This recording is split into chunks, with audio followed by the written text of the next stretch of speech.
Hey you guys, it's ICI Candy back with another video, and this is part 2. I'm not going to talk too much. I'm going to jump right in. After you check out part 2, you definitely got to check out part 3. You can't be that person's only source of happiness. It's selfish.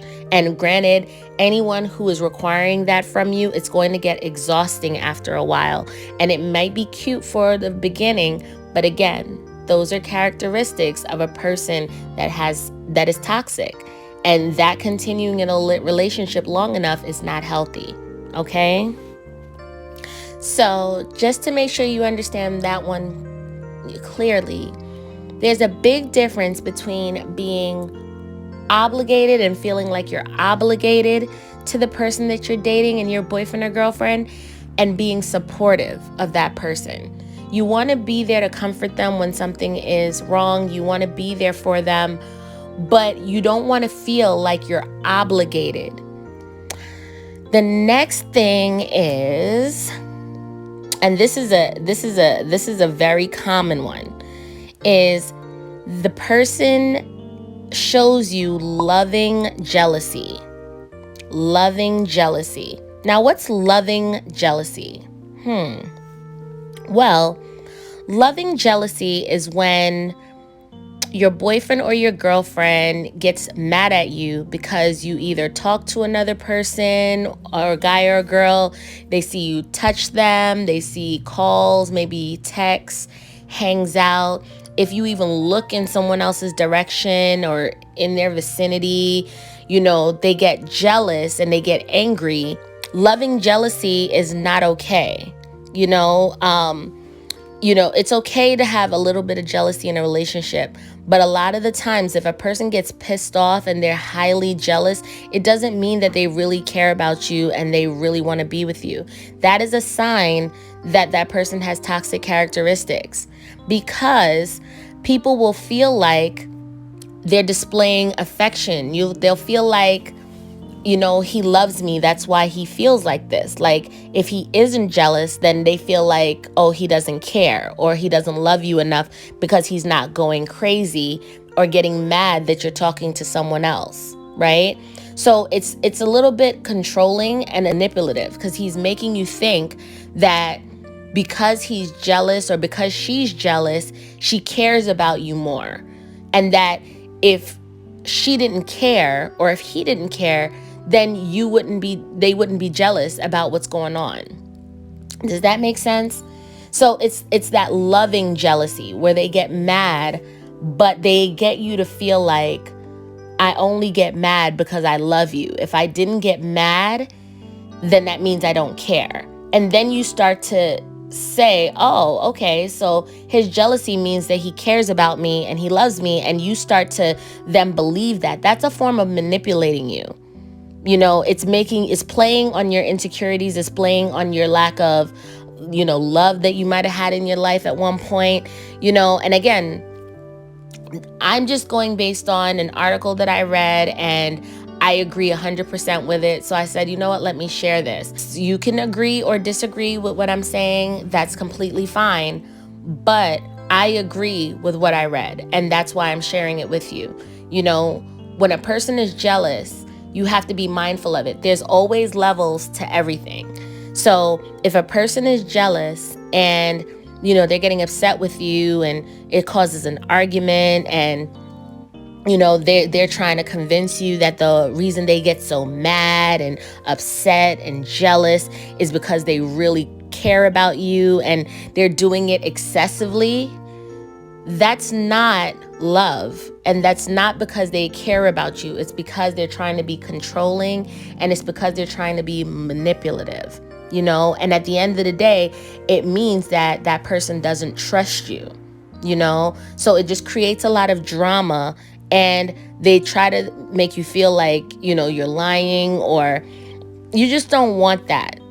Signs of a person you're in a relationship is doing that is a toxic characteristic. Okay? The best thing you can do is learn to trust your partner and not get jealous at everything that they do. And if you get upset like that, then you have to take it up with yourself, because you can't get upset just because a person is laughing with someone else, or a person is smiling with someone else, or even you think everything that they're doing is flirting. That means you have an issue, and you shouldn't be bringing that onto someone else to now create a problem in the relationship. Again, that is a sign of a toxic characteristic in a person that is, may not be the best for you. Okay? And last but not least, one of the big signs that a person is toxic in a relationship is, instead of solving problems, and I mean really solving relationship problems, instead of talking them out, instead of coming to a common ground, instead of really fixing the major conflict that comes up, instead of doing that, they cover it up with excitement and good feelings that comes with buying you things or taking you somewhere. That is a problem. A relationship is toxic if a person is just buying you gifts just to kind of sweep things under the rug.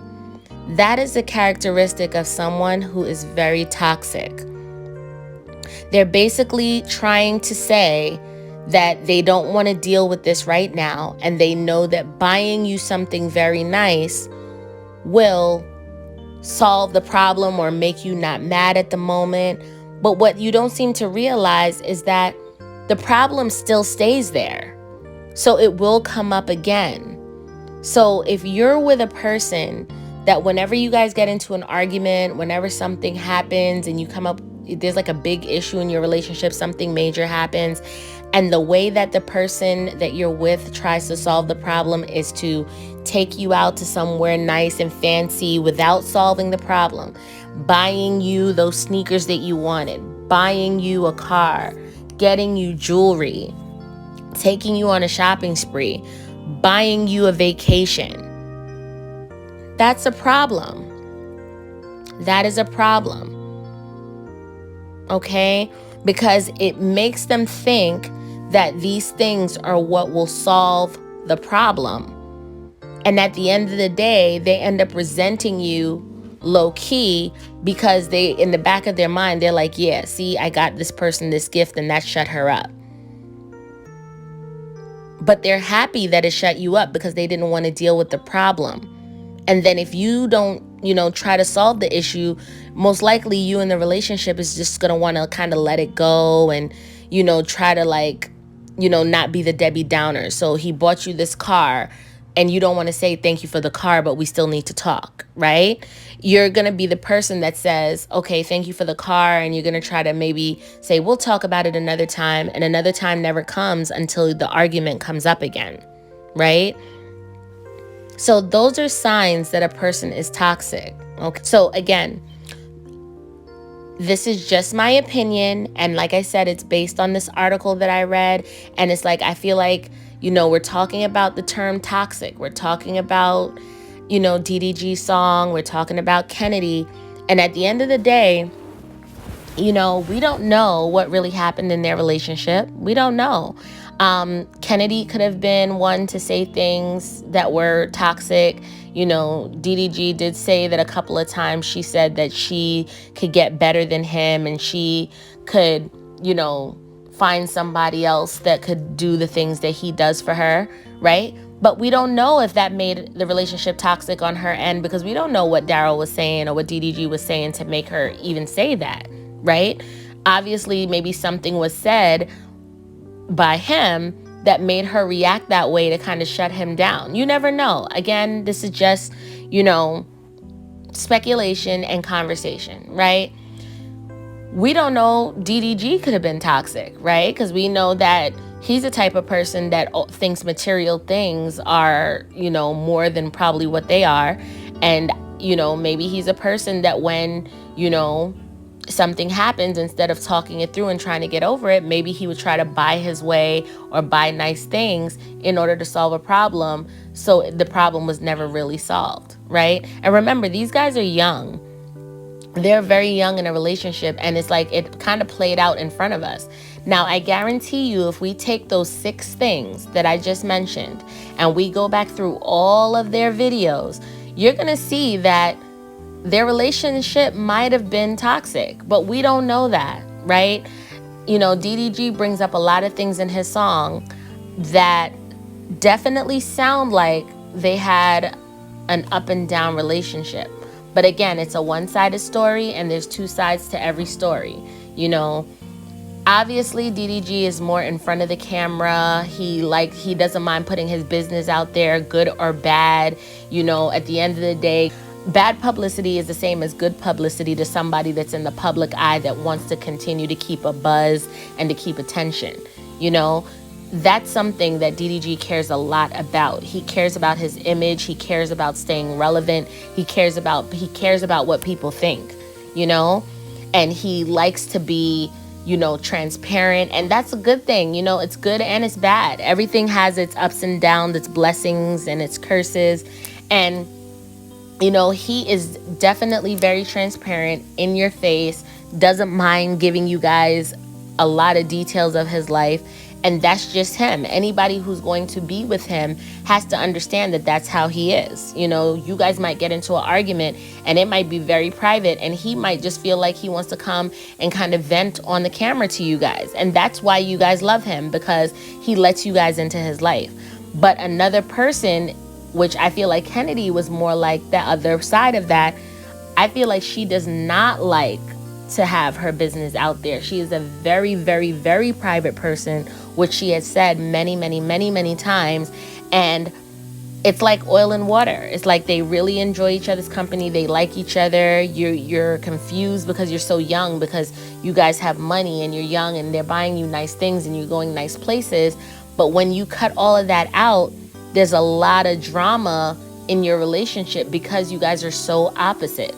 Kennedy is very, very private. She can go months without posting, and she doesn't feel obligated to come back online and tell you guys why she's been gone and what's wrong. She doesn't feel obligated to do that. She feels like, you know what, guys, if you support me, you support me. And if I had to take a minute, I have to take a minute. I'm sorry, but I'm back now. And she might tell you a little bit of something, you know, just to satisfy you. But 99% of the time, she's not telling you the true situation. You know, there have been times where she's been transparent, but you can tell that's not her nature, you know. And then while she's gone, she doesn't feel guilty or obligated to come back online and tell you guys what's going on. Look at the situation that just happened. She was off of line for how long? She didn't post any videos. She didn't do anything. And she came back online with a try-on haul. She didn't feel it was necessary to come back and say, oh, you guys, I've been missing, I've been gone. She's really over that. And there's a part of her that tries to do it because, you know, she knows her fans, her Ken Killers want to hear that. So she'll try, but it's not in her nature to try to be so transparent. That's just not her. DDG is the complete opposite. If he misses a couple of days, he's coming back and telling you every detail of what happened as to why he missed a day, how he's going to make it up to you, how he's going to do this, and this to make sure that you guys never feel how you felt again. You know, he's a little different. And, you know, that's the thing. They were a beautiful couple. They had a really fun, nice relationship. But I do think they both, you know, are very different. And I do think that DDG craves a lot of attention. And I think Kennedy is more independent. And I feel like, you know, even one of these traits that they said here, I feel like, you know, maybe one may feel like the other must drop everything that they're doing when they're having a bad day. And when it doesn't happen, they feel underappreciated, or they feel like the person doesn't love them enough. And I just want, you know, in talking about that, I just want to play a clip of something that Kennedy said one of the last times they broke up, because you know they done broke up a million times. But I just want you to pay attention to something she said in her last breakup video. And again, this is nothing against DDG, because like I said, both of them could have been very wrong in their relationship. Both of them have things that they probably did. They are very young. But I just want you because I know there's a lot of young viewers who watch these guys. I want you to pay attention to the things that I just said are characteristics of a toxic person, and I want you to listen to what Kennedy says in this video. And I want you to tell me, do you see any similarities? Do you see any parallels? Do you see anything that's the same?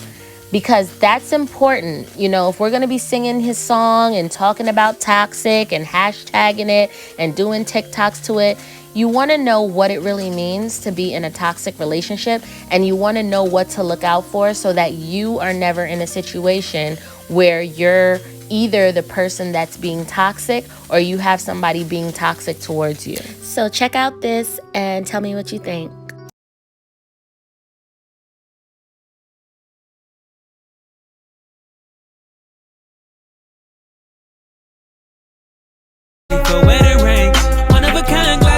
Such a blessing. Future baby mama, if you're ready, you know that I would do it, so don't test me. Looking sexy, you bring out the best me. They gon' copy. Shawty, you the best I've ever had by far, so I'ma treat you better than your last by far. No matter what you do, can't nobody tell me shit.